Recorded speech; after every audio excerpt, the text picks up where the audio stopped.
Ni siquiera puede permitirse una casa, se rieron en la reunión familiar. Yo sonreí y dije, soy el dueño del edificio en el que todos ustedes viven. La habitación se quedó en silencio. Me llamaron pobre en medio de un comedor de caoba que era de mi propiedad. No alquilado, no compartido, mío, hasta las escrituras guardadas en un archivador que llevaban mi firma. Mi nombre es Harper Sterling, y durante la mayor parte de mi vida, mi familia extendida pensó que yo era un fracaso. En las cenas estratégicas mensuales de la familia Sterling, todos llegaban armados con alardes sobre sus negocios. Chloe presumía de sus campañas de marcas de lujo como si fueran decretos reales. Hunter, por su parte, una vez propuso un brindis por un viaje en helicóptero que tomó solo para evitar el tráfico. Yo me presentaba con jeans gastados, conduciendo un sedán de 10 años, sin decir apenas una palabra sobre mi trabajo. Y así, asumieron lo peor. Aún vives en ese pequeño apartamento, ¿verdad? Me había preguntado Chloe el mes pasado con una sonrisa burlona, sus brazaletes de oro tintineando como signos de puntuación. Deberías considerar algo más adulto. Sonreí, asentí y alcancé la jarra de agua. No sabían que el pequeño apartamento al que se refería estaba en el centro de un portafolio de 5 propiedades que yo poseía bajo un nombre que nunca relacionarían conmigo, Cobaltree Partners. Esta noche sería diferente. Esta noche finalmente descubrirían lo que había estado construyendo en silencio. Y lo que sucede cuando la vergüenza de la familia resulta tener las llaves de todo lo que ellos creían suyo. La mansión Sterling no había cambiado en 20 años. Seguía siendo el mismo extenso monumento a la riqueza generacional, arcos de piedra blanca, setos podados con precisión obsesiva y una estación de ballet parking que funcionaba como un hotel de 5 estrellas. Incluso el felpudo todavía decía, la excelencia está en nuestra sangre. Llegué en mi polvoriento Subaru, estacioné a 2 calles de distancia y entré por el camino lateral. No necesitaba al ballet ni sus preguntas. No esta noche. Adentro, el vestíbulo resplandecía. Mármol pulido, pinturas al óleo abstractas que no significaban nada, personal en impecables uniformes negros. Nadie me saludó por mi nombre, pero conocía la distribución por memoria muscular. Aún podía sentir el aguijón de cada cena de mi infancia en la que me sentaban en el extremo más alejado, como a una prima distante a la que alguien tuvo que invitar por culpa. La cena se sirvió en el comedor formal, un espacio cavernoso con techos abovedados y un candelabro tan grande que parecía que podría aplastarte si decías lo incorrecto. Tomé mi asiento habitual, no exactamente en la mesa de los niños, pero definitivamente no entre los peces gordos. Mi primo Hunter ya estaba en su elemento, haciendo girar su Cabernet como si fuera utilería. Acabo de llegar en avión desde Aspen, dijo, hablando lo suficientemente alto para toda la mesa. Cerré la compra de un chalet junto a un tipo que es dueño de la mitad de Silicon Valley. Los pisos se calientan solos y la entrada derrite la nieve. Suena encantador, dijo la tía Eleanor, sin levantar la vista de su copa de vino. Nosotros acabamos de recibir al gobernador para el brunch. Trajo a su propio chef. Para no quedarme atrás, intervino Chloe, almorcé con alguien de Vogue Interiors la semana pasada, ronroneó. Quieren destacar mi nueva tienda insignia en el Soho. Es todo mármol recuperado y paredes de cachemira a medida. Solo por invitación, por supuesto. Las risas ondearon alrededor de la mesa. Tomé un sorbo silencioso de agua. Todavía con gas, todavía demasiado cara, todavía destinada a recordarte que no encajabas. El tío Richard tecleaba en su teléfono. Nunca decía mucho, solo asentía con aprobación a las voces más fuertes. Y luego, por supuesto, llegó el giro. La tía Eleanor se volvió hacia mí con esa sonrisa perfectamente inmóvil. Y Harper, querida, ¿cómo está Portland? Ahí estaba. Dejé mi tenedor. Pacífico, dije. Chloe se inclinó hacia adelante, con los ojos ya brillando. Todavía estás en ese pequeño dúplex, ¿verdad? En la calle Maple espera, la calle Monroe. Monroe, respondí lentamente. Oh, cierto, Monroe. Se rió. ¿No es ahí donde planean hacer una rezonificación? Algo sobre que toda la cuadra va a ser comprada. Me encogí de hombros con neutralidad. He oído rumores. La verdad, ese edificio fue una de mis primeras adquisiciones, la primera propiedad multifamiliar bajo Cobalt Tree Partners. Yo misma había supervisado las renovaciones, luchado con uñas y dientes para preservar la mampostería de los años 40 y negociado protecciones para que los residentes de toda la vida no fueran expulsados. Para ellos, era un rincón olvidado de la ciudad. Para mí, era terreno sagrado. Aún alquilando, añadió Hunter con una sonrisa de suficiencia. No sabía que la gente siguiera haciendo eso después de los 30. Me gusta el espacio, respondí simplemente. Eleanor ladeó la cabeza. Pero ya tienes 36 años, ¿no es así, querida? 36, confirmé. Dejó escapar un falso suspiro de compasión. Es hora de ser dueña de algo real. Construir un futuro. La mesa asintió en un consenso de arrogancia. Me las estoy arreglando, dije, luchando contra la curva de una sonrisa. Siguieron hablando como si yo no hubiera dicho nada. Chloe iba por su segunda copa de vino y su tercer monólogo sobre mercados de fragancias boutique. Hunter hablaba de propiedades comerciales en Miami que ni siquiera había visitado. Eleanor hablaba de la riqueza heredada como si fuera su propio invento. Asumían que yo solo estaba allí para escuchar. Lo que no sabían, lo que ninguno de ellos podía siquiera empezar a imaginar, era que la misma habitación en la que estaban sentados, la mansión que tanto valoraban, pronto se vería enredada en el mayor ajuste de cuentas de sus vidas. Porque la cena de esta noche tenía una agenda oculta. La junta familiar había sido informada de una auditoría pendiente en la Torre Sterling, la propiedad insignia de nuestra familia, y nadie sabía quién era el nuevo accionista mayoritario. Pensaban que podría ser dinero extranjero o un grupo de capital de riesgo. Estaban equivocados. Era yo. Y pronto, cada persona en esa mesa entendería lo que realmente había estado haciendo todos estos años mientras se reían de mis suéteres de tiendas de segunda mano y mis bolsos reciclados. Estaba construyendo en silencio, minuciosamente, y estaba a punto de poner su mundo entero de cabeza. Hace 10 años, firmé los artículos de incorporación de Cobalt Tree Partners en el reverso del recibo de un café. Tenía 26 años, estaba subempleada y vivía de las migajas de comisiones por mostrar apartamentos de bajo alquiler. Mientras Chloe volaba a las semanas de la moda y Hunter quemaba el dinero de los inversores en proyectos biotecnológicos por puro capricho, yo hacía llamadas en frío a propietarios y negociaba renovaciones de contratos para inquilinos ancianos aterrorizados por los aumentos de alquiler. No era glamoroso, pero era real. Aprendí rápido sobre depreciación, lagunas en la zonificación, demandas de títulos de propiedad. Vi cómo barrios enteros eran destripados por desarrolladores que trataban a las personas como obstáculos. Y decidí que yo no construiría de esa manera. Si iba a estar en este negocio, lo haría bajo mis propios términos.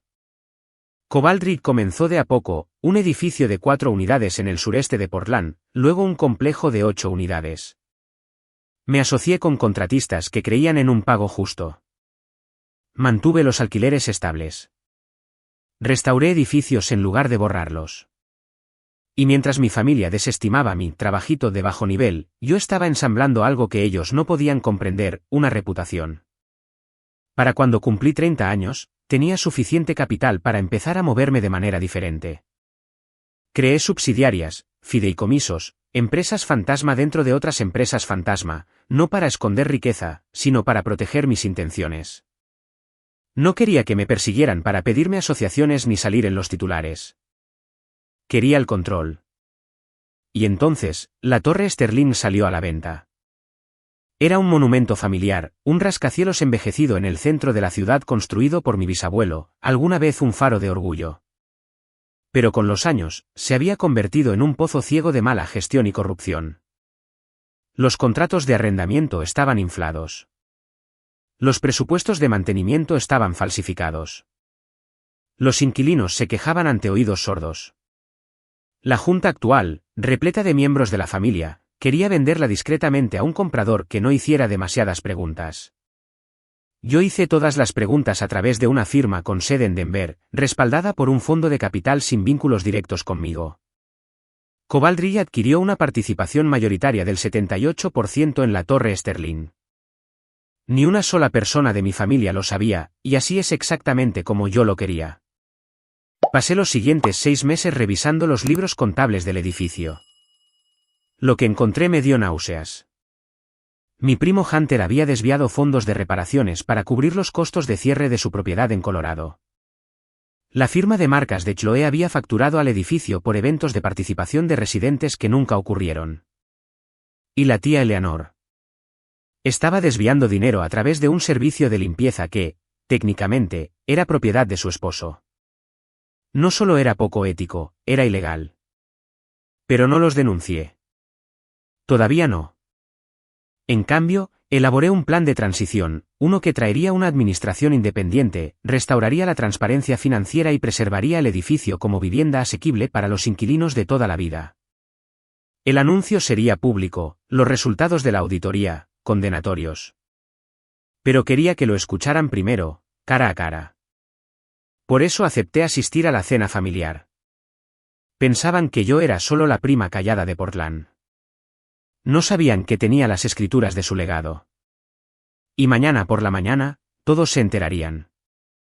El aire de la mañana era afilado, casi quirúrgico, mientras entraba al elevador de cristal que me llevó al piso de las oficinas del penthouse de Coventry. Mi reflejo me devolvió la mirada, pantalones de vestir negros, blazer de lana azul marino, zapatos lustrados, muy lejos de los suaves suéteres de algodón con los que mi familia me asociaba. Llegué antes que los demás. Mi asistente, Madison, me recibió afuera de la sala de juntas. Los paquetes de la auditoría están impresos. El informe forense está en la carpeta. El comunicado a los medios está embargado hasta las 10 de la mañana. Ella dudó. Ya están aquí, sentados en la sala de conferencias lateral como si fuera su sala de guerra. Que esperen, dije, entrando. 10 minutos después, la puerta se abrió. No tuve que mirar para saber quiénes entraban. Los inconfundibles rastros de perfume y los mocasines de cuero los delataban. El tío Richard lideraba el grupo, visiblemente tenso. Chloe lo seguía de cerca, con una sonrisa tan apretada que podría romperse. Hunter parecía no haber dormido. Disculpe, ladró él. Esta reunión es privada. Me di la vuelta lentamente y lo miré a los ojos. Lo es, dije. Y yo te invité a ti. Richard parpadeó.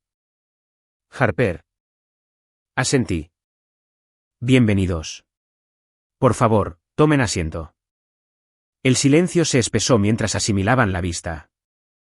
Las paredes, el logo grabado en el cristal.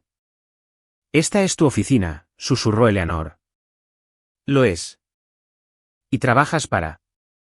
¿Qué es esto? Coventry. Yo soy Coventry.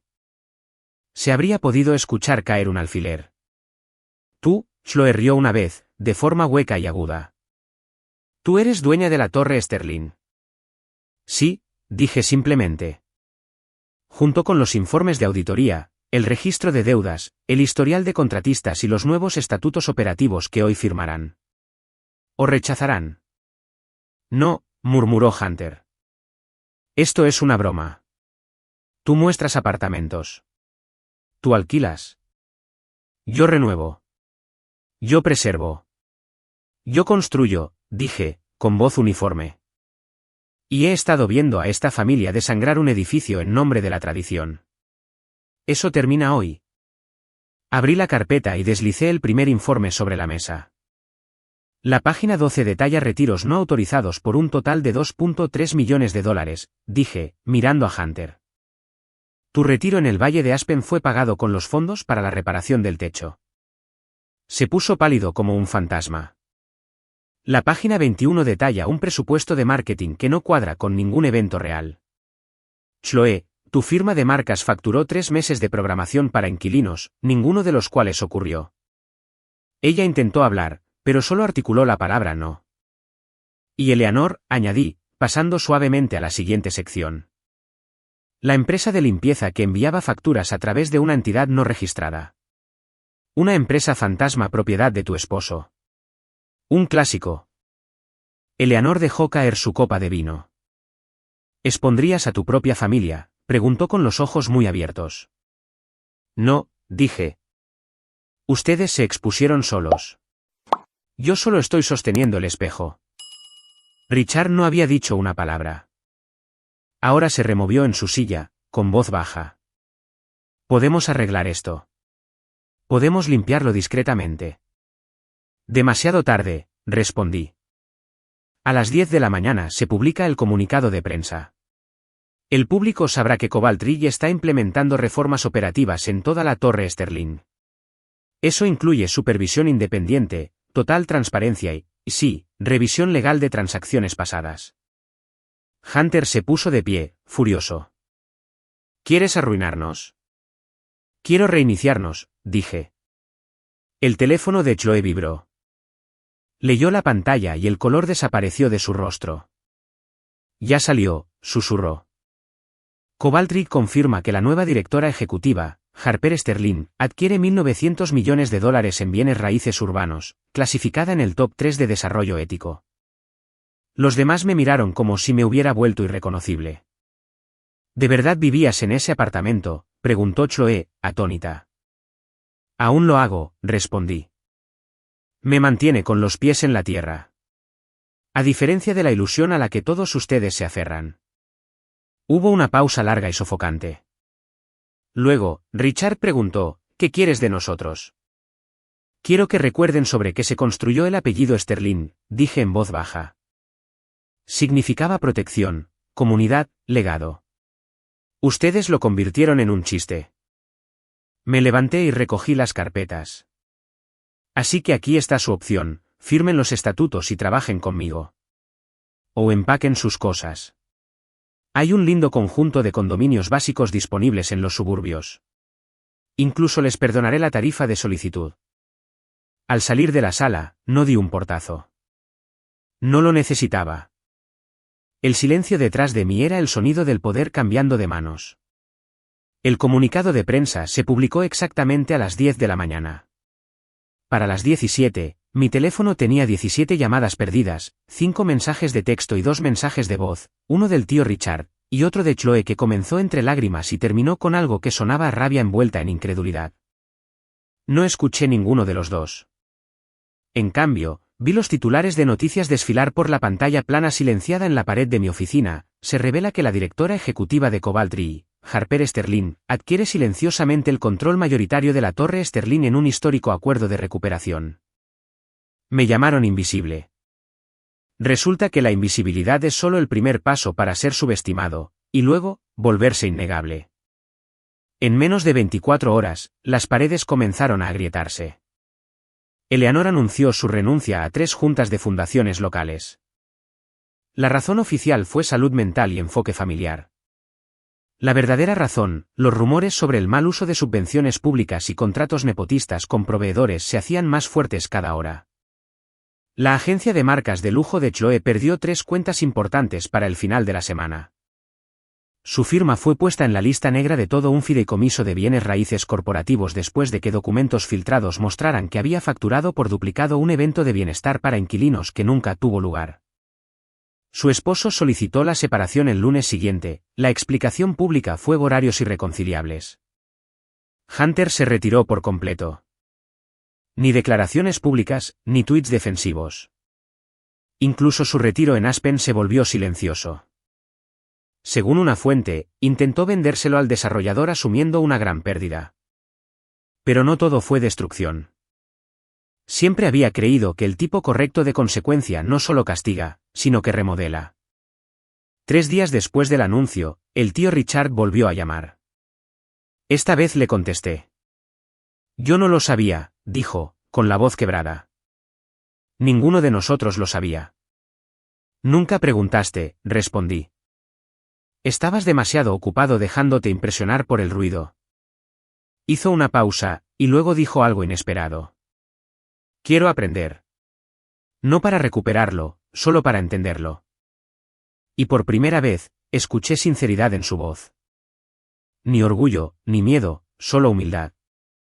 Así que lo invité al centro de operaciones de Cobalt Ridge la semana siguiente. Sin prensa, sin junta directiva, solo él, yo, una pizarra y una pila de portafolios. Le expliqué todo paso a paso. Cómo financié pequeñas adquisiciones mediante instrumentos de deuda escalonados. Cómo integré la estabilización de alquileres en las proyecciones de desarrollo. Cómo medí el impacto a través de la longevidad de la comunidad, no solo por el rendimiento neto. Escuchó como un estudiante, tomó notas, hizo preguntas reales. Era un comienzo. Eleanor nunca llamó.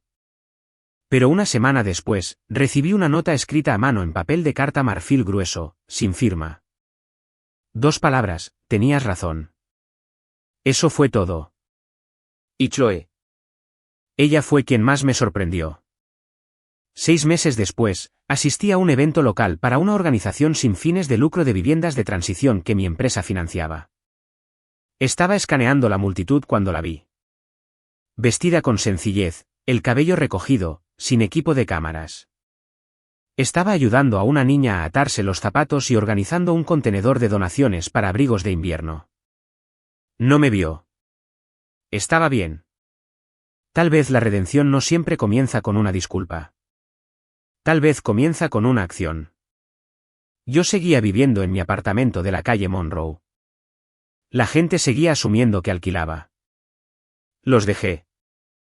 Era más fácil así. Ser subestimada siempre había jugado a mi favor. Además, me gustaba la tranquilidad. El patio florecía cada primavera, lleno de macetas colgantes y dibujos con tiza de los niños del barrio. El olor a hierbas frescas del balcón de la señora Miller flotaba en el aire por las tardes. Ninguna comunidad cerrada podría comprar este tipo de calidez. Este lugar era mi hogar. No porque no pudiera pagar más, sino porque ya no necesitaba demostrarle nada a nadie. El éxito nunca se había tratado de encimeras de mármol o fines de semana en helicóptero. Se trataba de autonomía, integridad, de construir algo que nadie pudiera arrebatarme. 2 semanas después de la auditoría, llegó una carta de una de las inquilinas de la Torre Sterling, la señora Davis. Por primera vez en 15 años, me siento segura aquí. No solo en el edificio, sino al ser escuchada. Gracias. La colgué en mi pared. Me recordaba por qué había empezado todo esto en primer lugar. Por qué había soportado años de ser llamada modesta, promedio, incluso irrelevante. Porque nunca los corregí cuando me llamaron pobre.